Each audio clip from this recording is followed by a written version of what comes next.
All right, guys, we'll get going again here. We'll get out on time. We're doing pretty well. I think we're supposed to be done at noon, right? I'll try to leave some time at the end for questions. Hopefully, we'll have that. There will be some review in this portion of the mobile stuff, but I'm going to kind of switch gears now into some different stuff and talk about social media and stuff like that. So again, I'm going to try to get through this in the time that we have allotted. I may have to move quickly during some portions, so if I see you crossing over, which I don't believe is 3 hours is a long time, I'm going to start to move quick. So slow me down if you need to. And we're going to change gears a little bit, talk about some emerging trends in things. You guys already know who I am. You already know what we do. So why are we here today? For this portion anyways, I want to start to talk about change. I like to say that President Obama promised us change, and we've got it on the internet. I don't know if that's what he meant, but the internet will change. It will continue to change. It's not going to stop. We need to change with it as well. Yes, it's frustrating. Yes, we will blame Obama. It seems to be the popular thing to do. It's a joke, so. For better or worse. Anyways, it's a frustrating thing. I wish I had, some way to do it or someone to rub your back through it, but it's just something we need to deal with. So let's accept it and move forward. Stay on top of things. And do what we have to do to keep up with the constant change that's going to happen online. So some recent notable changes that I'm going to try to get through in this next hour and 15 minutes is social media. If you've noticed some different stuff, are anyone Facebooking a lot for their business? A good fair amount of you are. If Facebook was an important thing for you and you noticed some changes in the last year and a half or so, there's a reason why. I'm going to go quickly through the mobile marketing since I just talked about it for a long time. And then I'm going to talk about search engine optimization and the for-pay movement, I'll call it. So for those of us who are Facebooking, or if you're not, then God bless you. You've managed to avoid it somehow. You may have noticed, particularly if you rely a lot on referrals from Facebook to your website, that over the last year and a half or so, those referrals have likely dropped significantly. And your interaction has likely dropped significantly. If you've noticed that, you're not crazy. Nobody broke your Facebook, let's say. Something's changed. And everybody's noticing a marked decline in organic reach. So when I say organic, it's non-paid. It's the posts, the stuff like that. So if you've noticed it, good, you're paying attention to what's going on. And no, you're not crazy. It's not your imagination. Average organic reach of content published has significantly dropped since October of 2013. This is a graph. This is all Facebook pages, their organic reach. So reach is how many people see your posts in the newsfeed. And slow me down if I'm not making sense. The newsfeed being the middle portion where all the stuff goes. How many people see it? For newspaper advertisements, they call it an impression. So this is all Facebook brand pages, business pages. This is pages with, I think it's 100,000 likes or more. You don't need to see the numbers, you see which way the lines go. Significant drop. Roughly 13% of posts were being viewed in October of 2013. That number's been cut in half since then. So that's reach. The other topic that is important on Facebook is engagement. That's when somebody clicks a like button, makes a comment, shares a piece of content. That has also dropped significantly since fall of 2013. You'll see brands like Disney, MTV, Mercedes-Benz. Disney has seen a 76% drop in engagement. So these are big boy companies. These are people who do research and gather data and look at a lot of stuff before they do things. And they're seeing extremely significant drops. So what does that tell me? Something changed. Facebook changed the game somehow. Why is that important to marketing? Well, Facebook is the #1 travel website on the planet, for one thing. There's over 1 billion active users.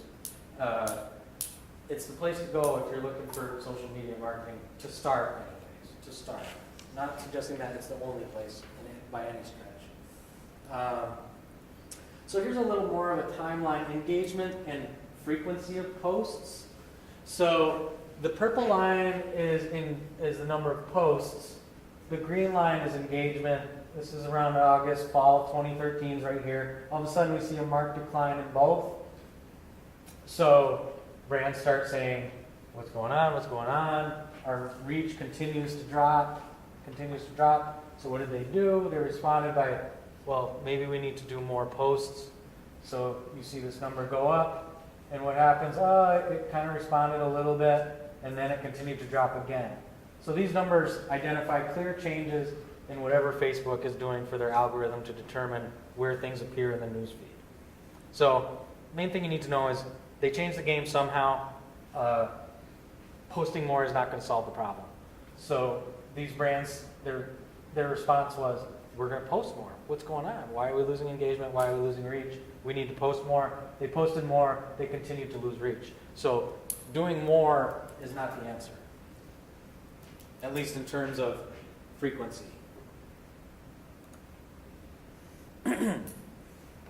So I used to talk a lot about a thing called EdgeRank. This is the formula that at one time, and still to an extent, determines where your posts fall on the newsfeed on Facebook. So where do we want them to fall? We want them to fall at the top, right? Because that's where people read from the top down. We want them to appear as close to the top as possible. So at one time, it was just time decay equals EdgeRank. We'll call time decay is how old is something. You know, the older it gets, the more it decays.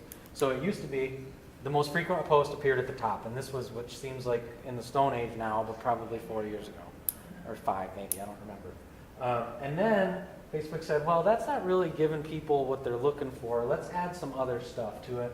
And they added this formula, which they announced publicly, that affinity times weight times time decay equals EdgeRank, which is just where it appears on the page.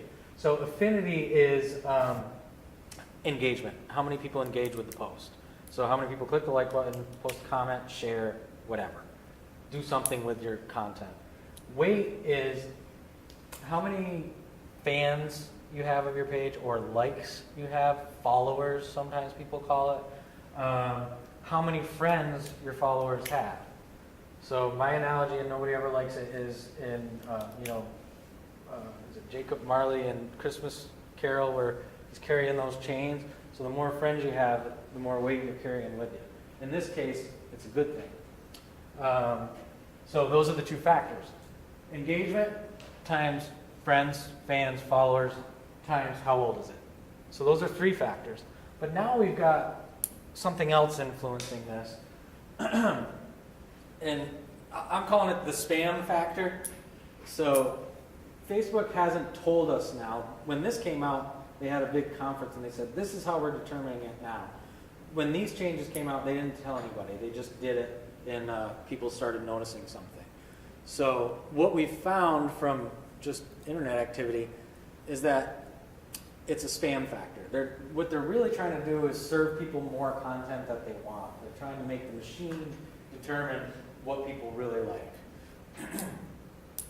So how do we do that? We've got to be more creative, and we've got to work harder if we want to continue with only organic reach and organic marketing on Facebook.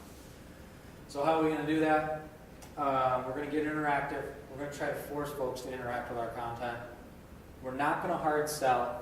No calls to action. No buy my product. There was a commercial guy that comes on every now and then selling a piece of software, and at the end he goes, buy my product. It's like, okay. So we're going to get links. We're going to talk about links. We're going to more images. If there's anything you take away, if you're a Facebooker and it's important to you, more images. If you remember one thing from today. Timing is important. Consistency is important. We can talk about getting global and diversifying your social media marketing as well. Somebody was mentioning something about Instagram earlier. That's an example of Facebook's not the only dance. There's other places you can go if they're going to make it harder for us. Problem is, it's the biggest dance, and a lot of us relied heavily on it. So interactive. We want our content to be interactive, even if it means kind of forcing the person to interact with your content. So less like an advertisement, more like a conversation. There's shareable content, and then there's user-generated content. I like to say, have about a 50-50 approach to your posts. Some of it, you want it to be shareable, like inspirational quotes on a picture. I know we've all probably seen those before. This is a company called Honesty. It's clever, but they posted a Latin proverb over a piece of art as their Facebook post, which has absolutely nothing to do with tea, but 64 people shared it because they were inspired by the quote. So think about shareable content. This is, again, going back to that concept of content is king. The content is the most important thing. The other way to create interactive content is just asking the users to provide you with content. It's called UGC, like people in the industry call it UGC, which is just user-generated content. You'll ask them to send you images. This is Coca-Cola. They asked you to upload an image to their website to be part of the historic moment. This is a World Cup thing they did. So somehow by uploading an image to their website, you're part of a historic moment. But it works. You know, they got something like 3,000 images uploaded in a couple hours. And granted, it's Coca-Cola, and they're also likely integrating that effort with other marketing platforms like advertising, email, you know, all that stuff. This is where I'm talking about where everything starts working with each other and interacting with each other. And yes, it's a lot more work, but they're making it harder for us these days. And as I get to the end of this presentation, I'll give you my thoughts on why they're making it harder for us, and most of it has to do with money, shockingly enough. So the other content that can be engaging, that gets, when I say engaging, I mean customers interacting with the content, doing something with it, is discounts and promotions. You can also require them to provide you content for a discount and promotion. So you can ask them to require content to sign up for a simple message service campaign, something like that. Exclusivity is huge. We don't necessarily have to offer them exclusive discounts and promotions. We can offer them exclusive information, which is a lot cheaper than discounts and promotions a lot of the time. So exclusive information about what you do. If you're a food company, you may offer a recipe, something like that, a monthly recipe that folks can get in for access to. But you've got to sign up and like my page or sign up for my simple message service for that to happen. Another good thing is planning the post by the calendar, holidays, seasonal activities, etc. You know, fall foliage pictures do really well in Vermont, believe it or not, regardless of what you're selling. I had a client who was, prime example I always use, it was a baker, it was election day, took a picture of somebody doing this and said, vote, that was all they said. And it got, you know, a bunch of activity on their page. It has nothing to do with baking, it's just timely activity that's on people's minds at that particular moment. So think about, again, the real life with the online life and making those two fit together. Social responsibility is another huge one, and I should create a slide about social responsibility. There's actually full presentations on business social responsibility. If you're able to create socially responsive content, there's a lot of data showing that people are extremely interactive with it. So people care about each other, they care about the world they live in, show you care, and they will be responsive. Something like the vote is an example of a socially responsive piece of content. Regardless of whether it has anything to do with your business or whatnot, people will interact and people will share that content. Some of the larger companies are actually hiring an individual to come up with socially responsible content. An interesting company I encountered, it's a sock company, and I forgot the name of it, but every time you bought a pair of socks, they sent a pair of socks to a third donation account. And they're able to do that because they're perceived as a socially responsible company. Not that they're not, you know, it's real, but keep those two words in mind when you're creating content. It's kind of like if you can't think of anything, you know, do something nice for the world, and people will like it and be responsible. The other is insights. Anybody using Insights or know what it is? We got one, couple, yeah. So Insights is the Google Analytics of Facebook. It's right on your business page when you log into it. There's going to be a thing at the top that says Insights. And it's going to provide you data on every individual post that you make. It's going to tell you how many people that individual post reached and how many people engaged with it. It's going to tell you what the content was. It's going to tell you what time of day you put it up, what day of the week. All that stuff's important. So use it to your advantage. If you're not looking at Insights and you're using Facebook a lot, and when I say a lot, I mean like once a day or at least 5 days a week, which is probably what you should be doing really if you're using it at all. Every 30 days, look at your Insights, and it'll give you a whole list of those posts.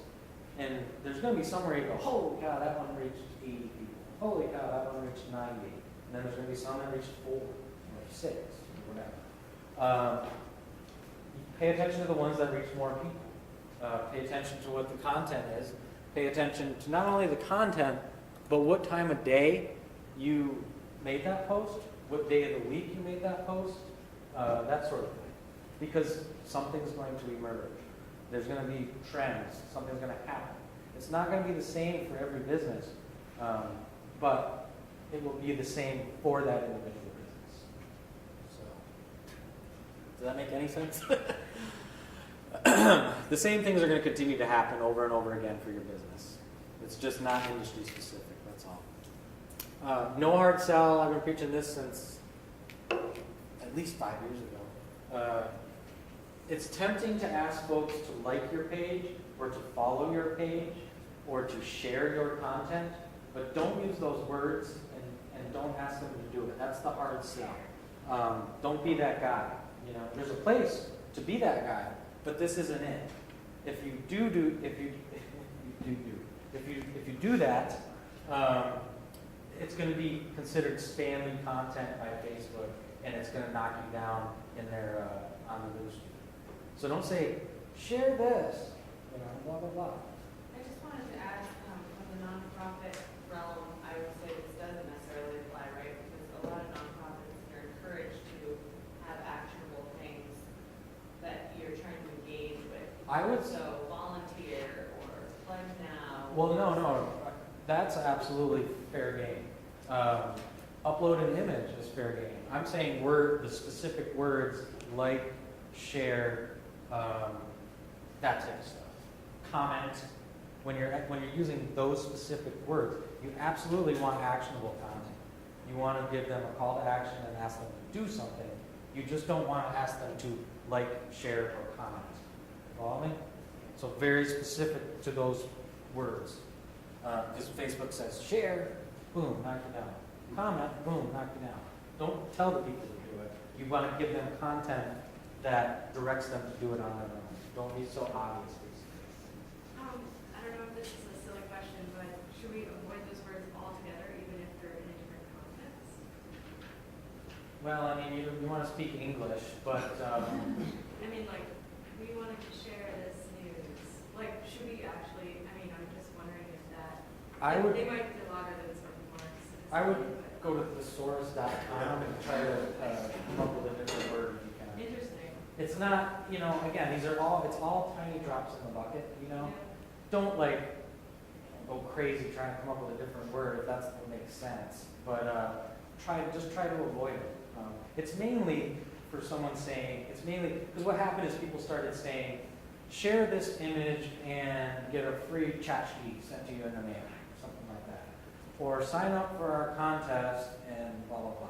Or we get 15 shares and we'll do this. You know, I mean, you guys have probably all seen that stuff if you use Facebook enough. So try to avoid that type of stuff. Because really, have you ever been really engaged by that type of content on there if you're a user of it frequently? Have you ever said, oh, I'm going to make sure they get their 1,000 shares, you know? I don't know. It's not really engaging type of content. You're better off offering useful information and content and that sort of thing. Useful, exclusive, you know, these are words to be thinking about. Now the other is links. So generally, I don't know what you guys think of Taylor Swift, but she's very good with her social media. So the other day, she somehow got on stage with Paul McCartney, I guess, and at this, I don't know if anybody saw the Saturday Night Live reunion show, but anyway, that's what her latest Facebook post that I saw that fascinated me. But anyways, what I'm trying to get at here is get links. So there's a lot of different ways that you can add more useful content to your posts, other than just images and words. And if you're just doing words, at this stage of the game, don't bother doing it. Don't do just word posts anymore, because it's not enough. You need to do more. And links are a way to do it. They don't need to be links to your website every time. In fact, it's better if you have a diversity of links. So links to useful content. For example, she posted a link to a Rolling Stone article that was written about her. So it's not like her website or whatever, it's certainly content related to her. But the other thing is it also gives you this preview function, which will bring up an image and a clickable summary of the content that the person can view as well. Use it. Don't click the X and block it out because you don't like the picture or something. Oftentimes it'll give you options on which picture on the page you want to put out there. Use it. Use the functionality. Don't just put words up anymore. I noticed that people have not the www, whatever, the URL like that, but it's this ETL, it's this, yeah, it's more of a. You know, well, that's like a bit.ly you're talking Yeah, about, you see? what are those? Well, How that's, do you do that? well, likely what's happening with that is they're tweeting, they're using Twitter to post to Facebook. So you get your 144 characters or 144 keystrokes. And Bitly is a website that takes a URL, takes a long web name, and squishes it down into something smaller so you don't use up all those characters on the website name. So I don't generally advise that people use Twitter to post to Facebook for a lot of reasons. I'm not going to get into today, but I'd be happy to discuss with you individually. But that's what's happening there. And some people do it for efficiency purposes and stuff Because like I see that. a lot of big brands doing that. Yeah, well, they're trying to get you to go back and forth between Twitter and Yeah. Facebook and that type of thing. I don't even like leaving, because some people will cut and paste the link into the post and then leave the link in the post. But now with this preview function, you don't have to do that. You can delete it out of there once the preview comes up. Oh, I see. Because they can click on any of this part here and get the same piece of content. And it's just cleaner. I mean, look how clean it is. It's words, a link. She even added a link to Rolling Stone, just the general magazine, and then there's a link to that particular piece of content with all of this section. So much more engaging than just words and a link. You know what I'm saying? Yeah, And the other thing is, people get going, and a lot of people who are really doing well on social media, particularly celebrity types, are using Twitter only, and a lot of hashtagging going on and that sort of thing. From a general public perspective, that's only going to appeal to very young, very active users, which is important if you're selling skateboards or something like that. You know what I mean? But I don't know if there's anybody who falls within that close niche in here, and maybe there is. In that case, you got to really be up and hip and moving on this stuff and moving fast. So again, like I kind of mentioned earlier, if there's anything, if you're a Facebooker and you're wondering what more you can do, if you take one thing away from today, put more images up. Never put a post without an image, a link, or some sort of piece of content. I would have rather had her not leave that link there in this case, but she did. This is a real estate company over near Jeffersonville, but she does a really good job of images. And you can even prioritize the images when you upload more than one, which I would encourage you to do. 2 or more images have significantly more reach than 1. So if you're going to post 1, try to post 3. This also gives the users the option of which image to click on. Much more engagement, gives them decisions things to click and things to do. Put your best, you're able to situate the images how you want. Whichever one you put first is going to appear the most prominent. Put the best one first, or what you think is the best one anyway. Take the time to do it, you know. I kind of started to touch on this with the insights discussion, but timing of post is important.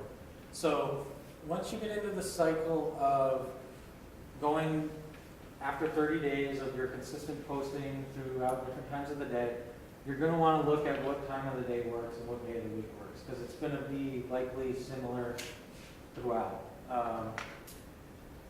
It can be industry specific, but a general rule of thumb, and I don't have a chalkboard in here, but a general rule of thumb is Monday through Friday, peak traffic on the internet is between noon and 1 o'clock. So 11:30 to 1 o'clock, something like that. That's Monday through Friday. So when do you want to do your Facebook post? Noon, or as close to noon as possible. It's a good rule of thumb to start with for Monday through Friday. The weekends are the opposite. You get a reverse bell curve. You'll do, traffic will peak around 9 a.m., and then it'll peak again around 9 p.m., 8, 9 p.m., something like that. That's the weekends. Saturday and Sunday, overall traffic is significantly lower on the weekends in general. So, general rule of thumb, that's website activity. So if you're scheduling your posts and you have no idea what time of day or where to start with one at the noon hour, and if you're going to do a second one, there's a small bump around the 6 o'clock when these people go home from work and check their stuff, whatever.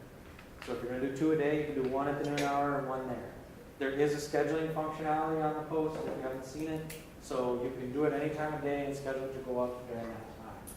Take advantage of it. Yeah.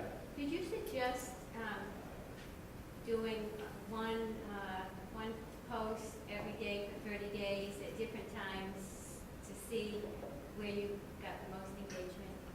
Yeah, well, the next thing I was going to mention is completely the opposite of what I just told you, but there's data that supports it. So there's a lot of data that shows that there's a higher frequency of engagement for posts that are during off hours, so non-peak internet hours. Now that's a higher frequency of engagement, not a higher mass audience reached. But again, it's those super users. It's those people who are on during when most people aren't on. They're way more engaging and more interactive with the content. So what I would say is, to start, do some during peak hours and some during non-peak hours. Because that's the only way you're going to be able to determine what's going to work for you. It can be industry specific. I've had diners that are clients of mine that their posts, when they put them up at 6 a.m., do better than anything else because people are going on to see what the day's special is before they decide whether or not they're going to go to diner. So it can be industry specific. So you've got to, if you wanted to, I can tell you that peak hours work for most industries. For 90% of the industry, it's going to work. But are you maximizing? Maybe not. So do some during peak hours, some during off, and then figure out what's working the best for you. It's a pain, so I'm telling you to do everything, but you know. Or the other thing is, you know, you can do peak hours and then look at your 30-day insights, and if it didn't work at all, do the all non-peak hours the next month, something like that, you know. But the main thing is look at what's happening, see what's working. I'm just trying to give you kind of a blueprint of where you can start that's going to likely give you the most success. So, when you determine what's working, keep doing it. Hey, you know, it's a groundbreaking concept, but we are what we repeatedly do. So when something works, let's repeatedly continue to do it. And let's do it consistently, not, you know, oh, I was good for a week, but then I kind of slacked for 2 weeks, and boy, that really worked for a little while, but then it didn't. And without consistency, you can't get a good data set and determine what's working. So consistency, a post a day. And you can schedule them. Again, there used to be, well, there's tools called like Hootsuite, where you can schedule through multiple social media platforms, and there's a bunch of others. But now there's actually a scheduling tool on Facebook. So if you're the type of person where, once a week on Friday, you want to map out the whole week, spend an hour and just do the whole week, you can do that. And it's easier to hit those times that you want when you do it that way, because you're conscious of it. When you're just trying to log on once a day and quickly, oh crap, it's 11:30, and you know, I gotta do this. It doesn't really work out that well. It's kind of better to set a piece of time aside and do it that way. Anybody global with their audience? Got one? Yeah. There's global pages now on Facebook that you can use, and I would recommend that you work with myself or some other web professional to set them up. But you can have multiple pages for regions of the country and portions of the world, because you would market to one region differently than you would market to another.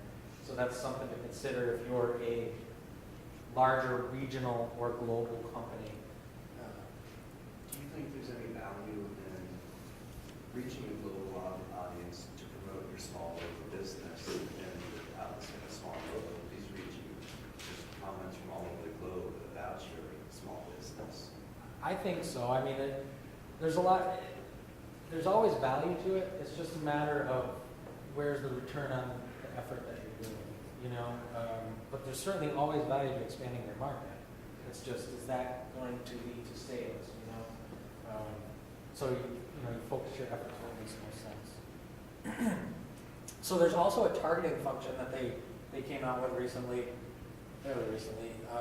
Anybody using the targeting? Not in the ads, just on the post. You use it on the post? Cool. So what it allows you to do is specify your audience that you want the post to reach by region, city, country, age, gender, interests, the things that they put the like button on, language even. You know, you may want to focus on the Canadian market or something like that if you wanted to. So take advantage of that. Target your post to specific people. If your piece of content is like specifically targeted to a region or a younger audience or an older audience, just target them directly. It's a little thing underneath the post that looks like a target, like when you look through a rifle, you see the crosshairs. That's what it looks like. Is that free to use? Pardon me? Is that free to use? That's free, yeah. If you go in and you don't see it, it's because you haven't turned it on. You have to go into your settings and turn on targeting. So I would encourage you to take advantage of that as well, because that's going to help you reach a larger amount of people. So Facebook's making it harder on us. I just showed you got to do a bunch more stuff for it to work for you better. Yeah, it sucks. You know, that's that change we talked about, and it's lame, but it is what it is. But also, there's other stuff out there. I mean, Facebook is the most traveled website on the planet, and it's all over 1 billion active users, all that stuff worldwide. It's great. At this point, you can't say that there's not a portion of your market on there that you can reach. I mean, that's not to say you couldn't get more conversions out of another platform. There's things like Pinterest are showing a lot of promise. Somebody mentioned Instagram to me earlier. A lot of these photo sharing services are showing some real growth and some real good conversion rates for people. So start looking at other stuff too. If the Facebook's just not happening for you, and you're not willing to start looking at paid advertising, but you got the time and you're willing to do the effort on some other stuff, look at Pinterest, look at Instagram. Different platforms. TripAdvisor is huge for tourist business. If you're not on there and you got tourists that come to your place, get on there. So diversify your efforts, and not only within social media. Look at things like search engine marketing. Look at maybe, hey, I'm not doing email marketing yet. Maybe I can make up what I lost on email marketing.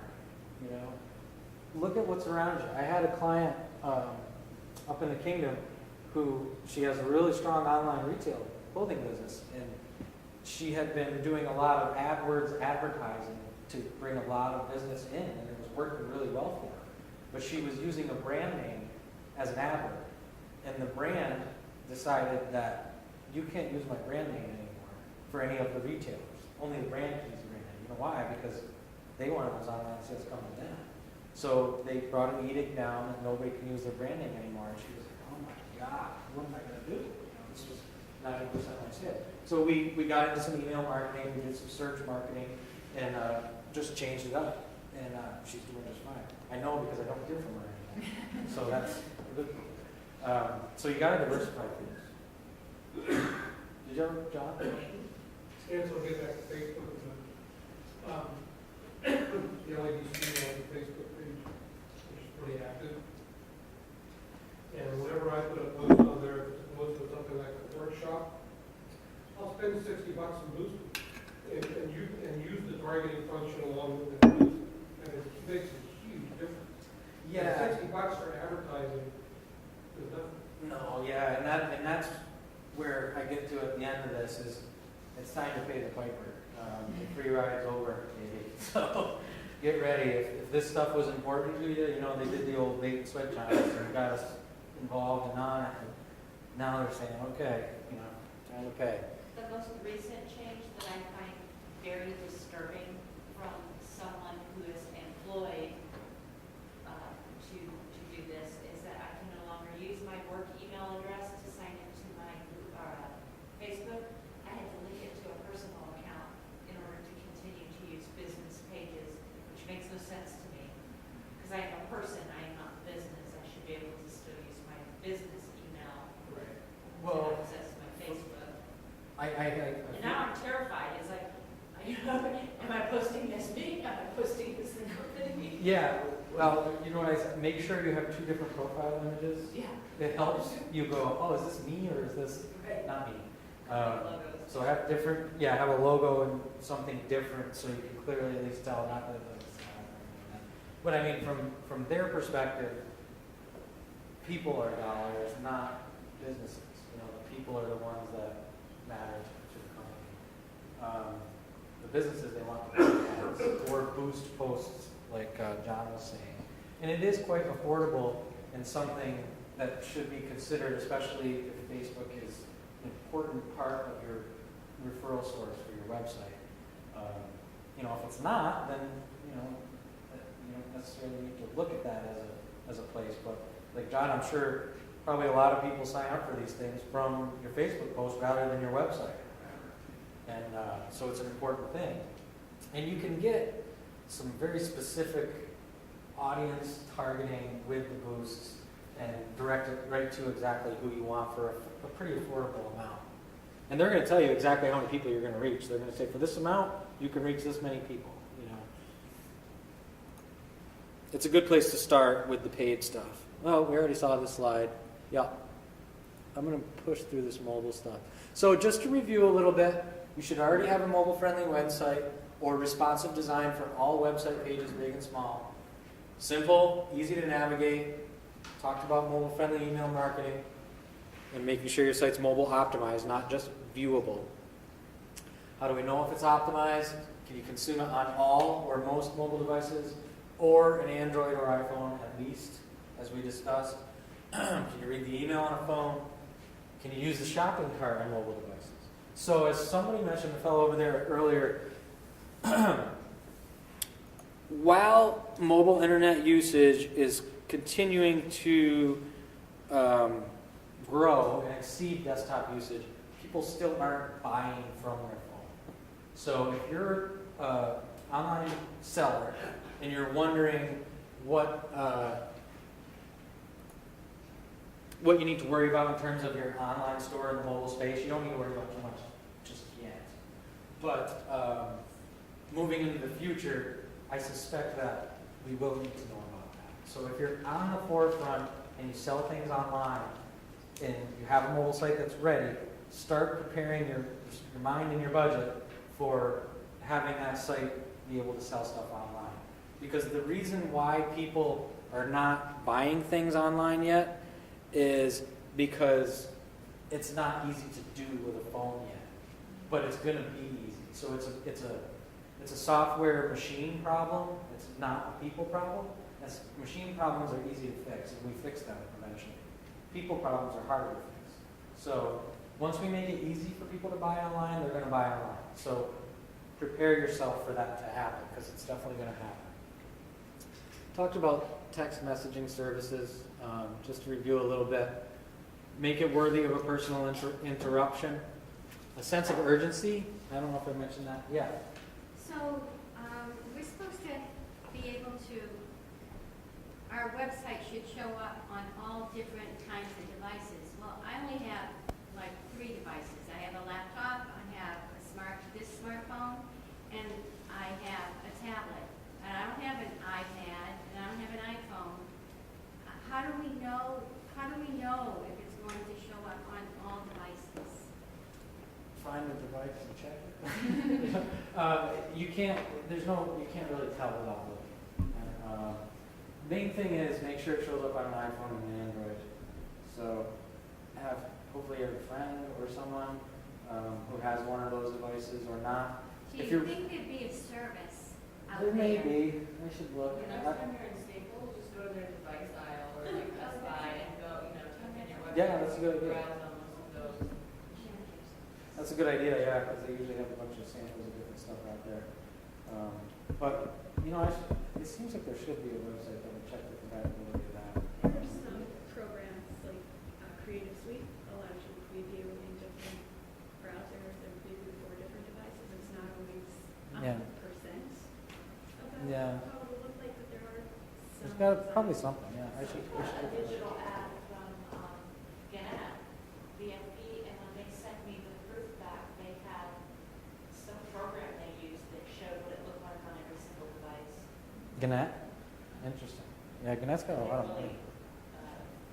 Changing their game quite a bit. Yeah, I mean, generally, if it works on an iPhone and Android for now, it's probably going to be pretty good. You can't possibly check on every single device, though. But we saw the market share earlier. Are we going to obsess about 0.005% of the market? Let's not. Let's just get the big guys out of the way. Yeah. I have a question about the text messaging marketing. Does it make sense if you don't have online sales yet? To text message? Well, I mean, let's say we're having a sale in the store, Oh, absolutely. but Well, let me give you an example. I'll get into some. Let me just move through some stuff. But yes, it makes sense, even if you're not selling online. Marketing always makes sense, regardless of where you're selling. So, text messaging in terms of our content, sense of urgency is huge. Limited quantity, limited time. Big example of that is, well, I'll mention it later. Exclusivity, new products, members only, how-to videos. Watch your frequency again. I would say start with 2 a month. That's enough. It's a good place to start. Time-sensitive events work well. Deals of the day. Surprise sales, always a good one. That's the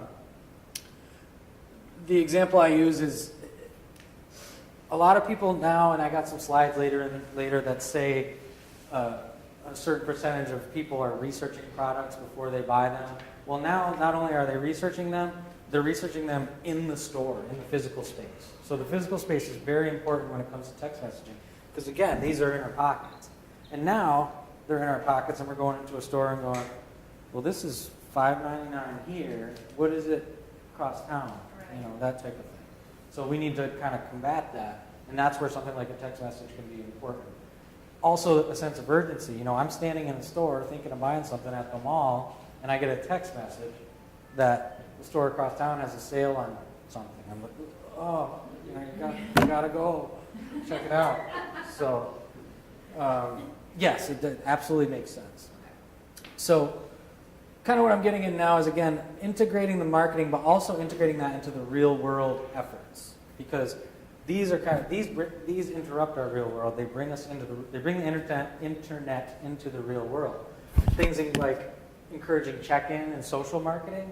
So I don't know how many of you use Facebook check-in, but some businesses, it's when a person comes into your business with their phone, they can check into your business. oh yeah. And then it shows up on their social media and it says, Joe Schmo, when I go to Smugs, I live in Jeff, so I'm up at Smugs a lot. I go to Smugs, I check in. I don't know why, but I do it. Well, I know why I do it, because sometimes my friends are there and they'll see that I'm there, and then I'll get a text like, oh, you're up at Smug, where are you? And we'll meet up.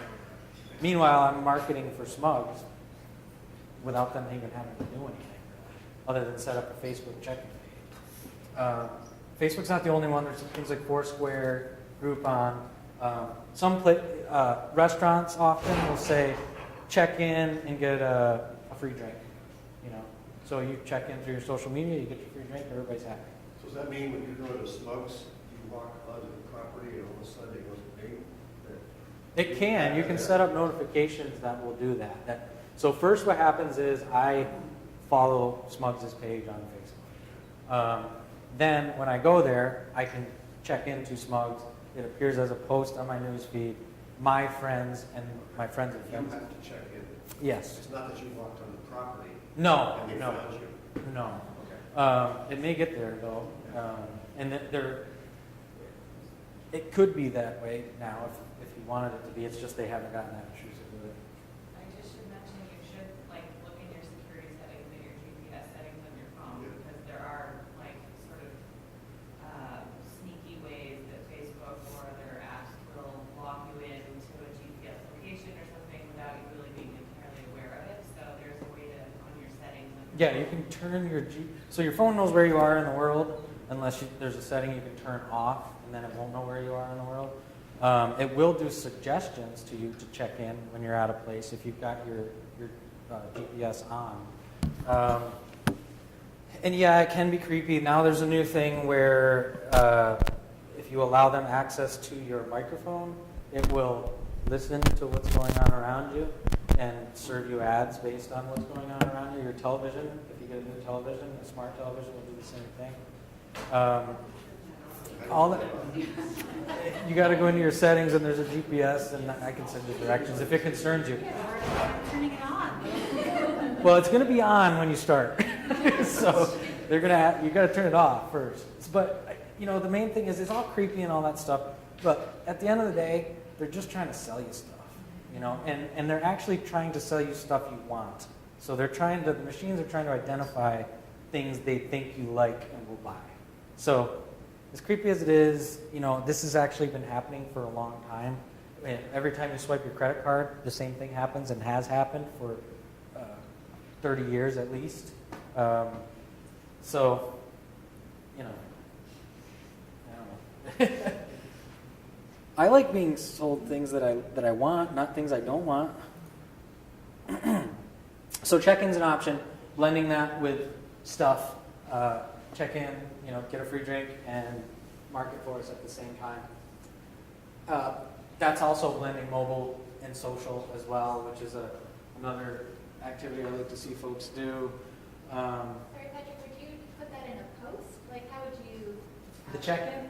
Advertise. Advertise it? That would be where your outbound marketing comes in. You got to advertise it. You got to tell people somehow Yeah. that you want them to check in, even if it's a little sign over in the corner of your retail space. I see. You know, even if it's a QR code that allows them to check in at your space, things like that. So integration is big, and that's where the creativity comes in terms of your marketing, that sort of thing. So interaction still equals success. That's why we like folks doing stuff with our stuff. 2/3 of Facebook users have mobile access, so 2/3 of over 1 billion of them are using their phone to Facebook. That's where getting that integration of things comes in. Again, with the QR codes, have a call to action of some kind. And this is where things are going, and we kind of talked about it a little earlier, is on-site usage for real-life interaction. So say you're in a retail setting, and there's one of these hanging from a sweater or something. Somebody scans it, maybe gets a discount, or additional information about the product. Because a large portion of them are researching the product in the physical setting at the moment before they buy it. It used to be, 8 out of 10 people research a product on the internet before they go to the store and buy it. But now we can actually lose them in the store, which sucks, but these are ways to make sure that doesn't happen. So scan for discount, free estimate. Car dealers are using it a lot on the sticker windows, on their advertisements. This one is, I have a QR code on my label, and it's a dynamic QR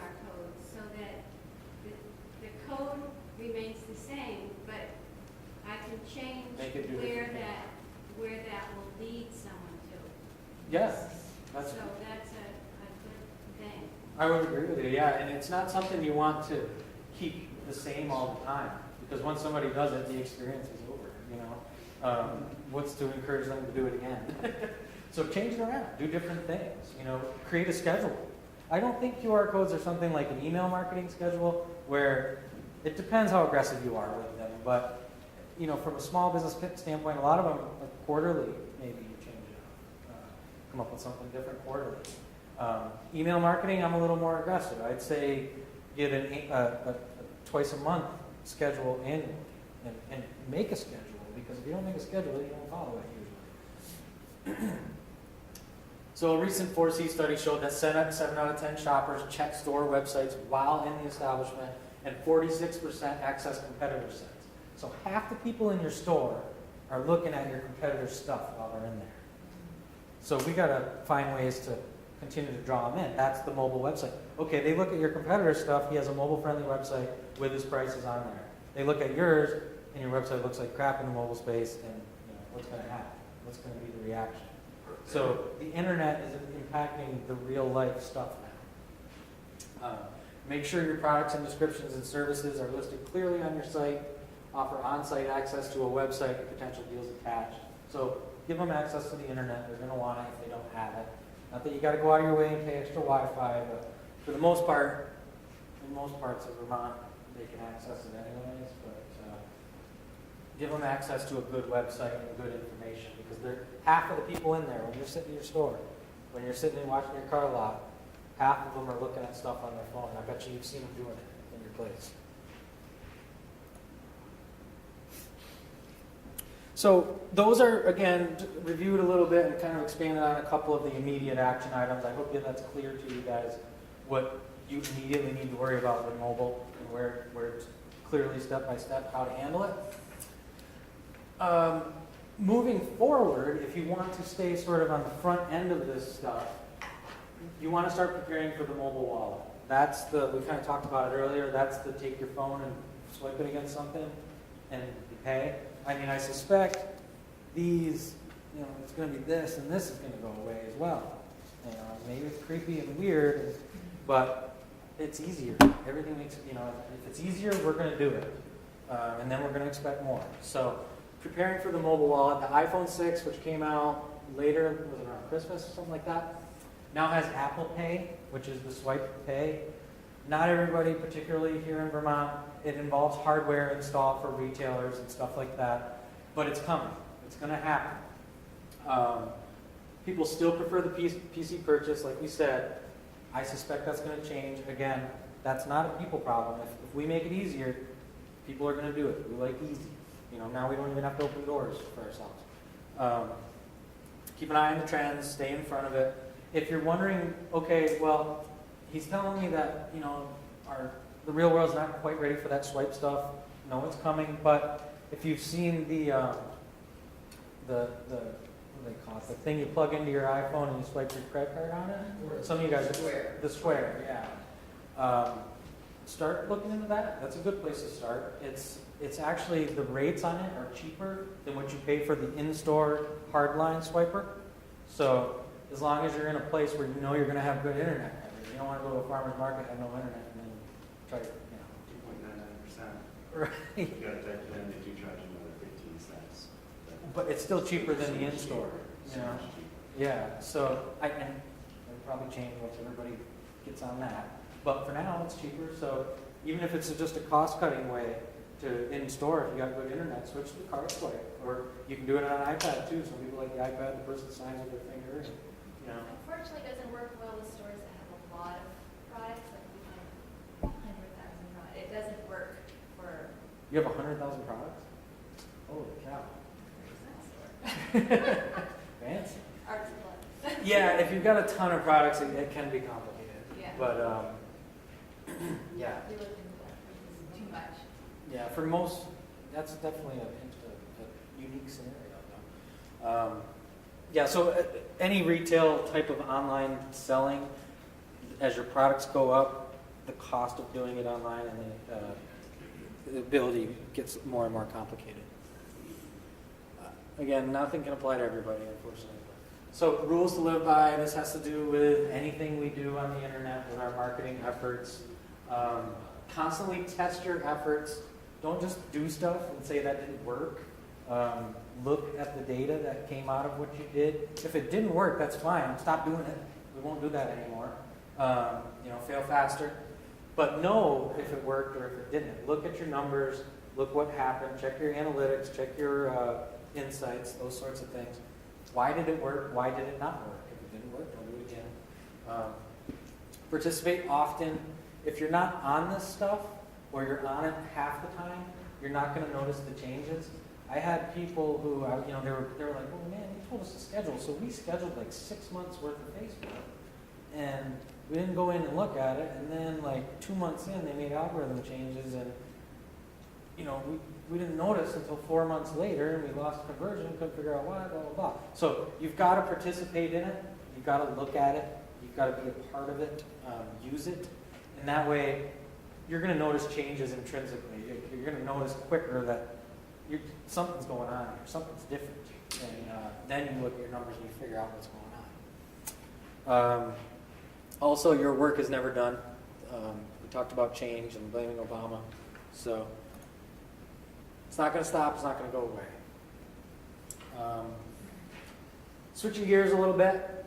And we got about 15 minutes left roughly. I'm going to try to move quickly so we can, maybe if you have questions at the end. Talk about penguins and pandas. Actually, we're talking about search engine optimization. If you noticed a large decline over the last 18 months in your website's traffic, your organic search traffic, anybody notice that? No? Good. If you didn't, good. But if you did, or if you know somebody who did, it's likely due to one of these changes in the algorithm that they instituted over the last 18 months. They named these changes after animals for some reason. This is just a chart showing you that there were changes.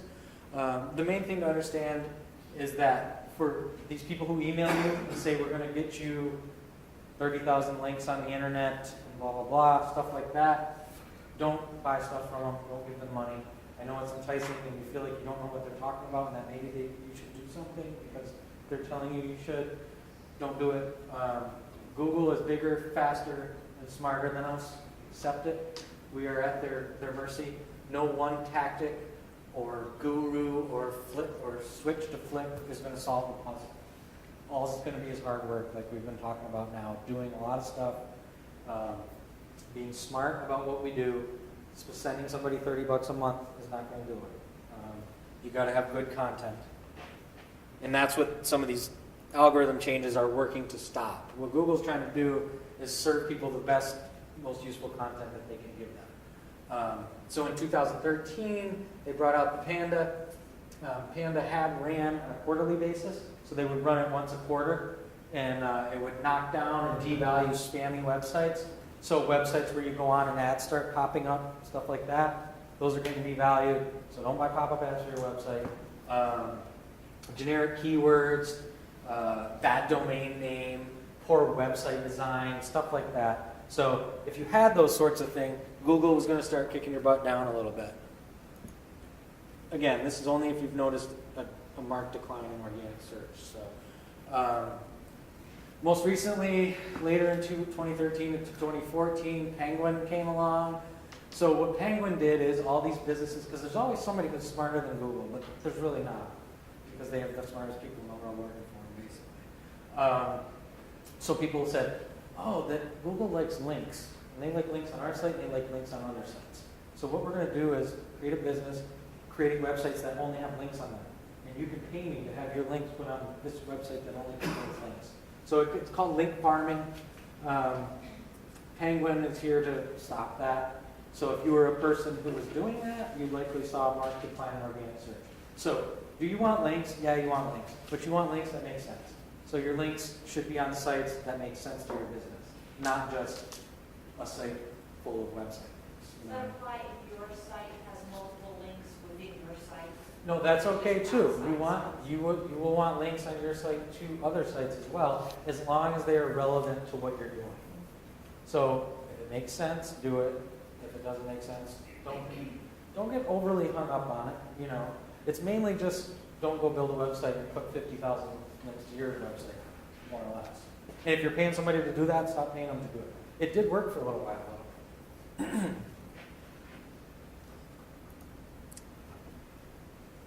So generally, again, these changes, and the same with Facebook, they're leveling the playing field for small business and large business. It's all about providing a better user experience. If you notice changes in your traffic, it's your fault. Let's get real and fix it. Doing well on the internet is not about tricks and they used to call it black hat search, whatever. It's about having good website content, working hard on social media, having good mobile presence, doing a lot of the things that we talked about today. Content is still king again. Google likes compelling, textually rich content. The words on the page are the most important thing on your website. So they should be indicative of what people are going to be searching and finding. Clean up your link profile if you have some of the stuff we just talked about. Video, images, audio, again, good content. Proper tagging of content. This is where we get into metadata. Metadata is stuff that the internet reads that people don't. You want to tag images. You want to have proper tagging on domain names. So Google's going to search from a domain name, the website, from a particular page as well, not just your home page. Then it's going to search the title, and then it's going to search the headlines, and then it's going to search the text. So all of those things should be thoughtful in terms of search as you're writing those things. That's proper domain headline and keyword maintenance. So I know I'm giving you a lot of drops in the bucket, but they all matter. Not one thing is gonna do it. If you're wondering about the mobile stuff and what Google likes responsive web design. That doesn't mean it makes sense for every business, especially large global type businesses who do a lot of online selling, but Google prefers responsive design. So it's not device specific, so we don't have to haggle with all that stuff we talked about with specific devices. It renders the same regardless of the device. The URL is also the same. So remember earlier we had mobile.domino's.com. It's the same when you use responsive design. Responsive design has its limitations though. So if you're a large, very web-centric company, it's probably not going to work for you. But 95% of the people I work with, it's the right solution and the most affordable. And Google likes it the best. Kind of touched on this a little bit today, but get local. 20% of all search and more than half of mobile search is local. I mentioned that earlier. Register your business, update your profile, and refresh quarterly. Place matters, and it's mattering more and more and more. This is a little bit in the weeds, but I'm going to tell you anyways. HTML5 is the newest code, and it's becoming more popular than Flash. So if you're at a point in your website and you have Flash in it, remember we talked about how Flash isn't viewable on Apple devices, that type of stuff, just maybe mention it to your designer. Well, what have you thought about HTML5? And they're going to go, oh, geez, this person knows what they're talking about, or whatever. Consider transitioning to that. There was a time when Flash was the most used type of web coding, but it's going away. There's a whole war between Apple and Microsoft, and it appears that Apple is on it. So consider an HTML5 Flash transition. And the last news I have is regarding the 4Pay movement. For those of us who are using Google Webmaster Tools and Google Analytics a lot, they've scaled back on what information they're giving us now. They don't give us the keyword data that they used to. They used to give us the top keyword searches that brought people to our website. They've now stopped doing that. We can get it, however, if we buy advertising from Google or keywords from Google. So it's kind of a clue to where things are going. They will say, well, if you use Webmaster Tools, you can still track your queries, but you can only do it for 30 days, which doesn't give us a whole heck of a lot of data to pick from. So what I always say is things that make you go, So this is what I think anyways. So you thought it was going to be free. It's It's not going to be free. There's a famous scene from Goodfellas that's not appropriate to say at workshops, but it's here. Be ready to start paying. The way I lighten the blow. So if you're looking at your marketing budget, if you have one, and there's no digital marketing involved in it, it's time to seriously consider making it a portion of your marketing operations. Because as time goes by, I suspect we will continue to see the trend that's been happening of things going away from the free social stuff to a for-pay situation. But it gives us an opportunity to be proactive about our digital marketing. I guess it's a way to lighten the blow. You can now take control through paid advertising. That's Facebook-sponsored stories and ads. That's boosting posts. That's Google and Bing and Yahoo AdWords. Now, I said earlier that 98% or something of the market share of search is Google. There's still Bing and Yahoo, and they still do have a lot of people on them, even though it's a small portion of the market share. However, these people are super users. They convert a lot. So considering advertising on those platforms is something to look at. The data is showing that there's a higher conversion frequency of ads on those platforms than there is on Google, because Google's just kind of like everyone. It's not these super users. There's the Google Display Network, which is the banner ads you see on web pages or the square ones you see on the side. That's something that can be interesting, but make it, again, data-driven stuff. You can actually determine which specific web page on the internet your ad appears on, and people have seen a lot of success with that. Things like industry-specific blogs, content that's specifically related to your business. You can actually kind of buy that web page, sort of. You bid on it and you compete against others, but there's ways to look at the data and manipulate that. And the other thing that's still free, kind of, other than your time, is PR outreach, public relations. And I don't see a lot of small businesses in Vermont really doing this at all. And that's reaching out to the local media, reaching out to regional media, reaching out to industry-specific media, particularly. So if you're still looking to stay in the free game, that's something that's out there. Benefits of pay-to-play. Again, this is my big smile. This is the good part about it. Better control, more specific targeting. Facebook allows us to target demographics, interests, kind of like John said earlier. But it also allows us better data collection and elimination of failure. So the old outbound marketing, the old paid marketing, you didn't get hard data about how many people came to your site because of it. Exactly how many people. You didn't get data about exactly how many people came to your site and bought stuff from that ad. You can get that now. And a lot of business owners get really kind of jazzed about that there's a direct cost per conversion. So you can actually determine exactly how much money you got out of your advertising.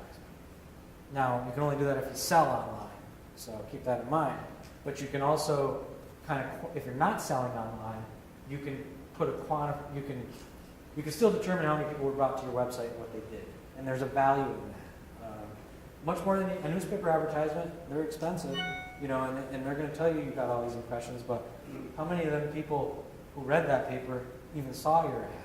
How many of them threw it in the bird cage? You can't tell. With this, you can tell exactly how many people saw your stuff. And you're going to know exactly what you got to pay for that many people to see your stuff. So when you get into the ad game, and I'm almost done here, be smart about it. Make it data-driven. Don't just start buying ads. If you're thinking about it and you have no clue what to do, get my card. We'll set up a time to talk. We'll set up some ways to collect data first before you start advertising. But the way it works is you create an ad, some sort of ad campaign, and then we test the ads. We don't just buy a bunch of them and put all our stuff in one basket. We test them in a smaller sample. We look at the data and the reporting tools, and we see if it worked. If it didn't work, we do something different. If it did work, we do more of it.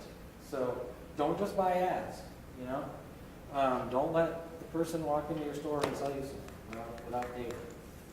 I encourage people to try new things. If you're looking for a base number to start at, My number is 10% of online sales. So if you're, that only works if you're selling online, I know, but 10% of online sales. If you're not selling online, then we need to look at it. There's a lot of other determining factors. You're obviously not going to throw 10% of your revenue into digital sales, but you may, it depends what your marketing budget is and stuff like that, if you have one at all. So, and I showed you a lot of ways to do it free that costs time but not money. So that's the general concept, and there's like 5 minutes left. If anybody has any questions, happy to answer them. I'm going to leave these cards. I think I have enough for everybody here. And I'd encourage you, if there's anything that intrigues you or you want to follow up with, to shoot me an email, and we'll do that process. It's free. I just ask you to fill out these papers. Thank you, Matt. Great.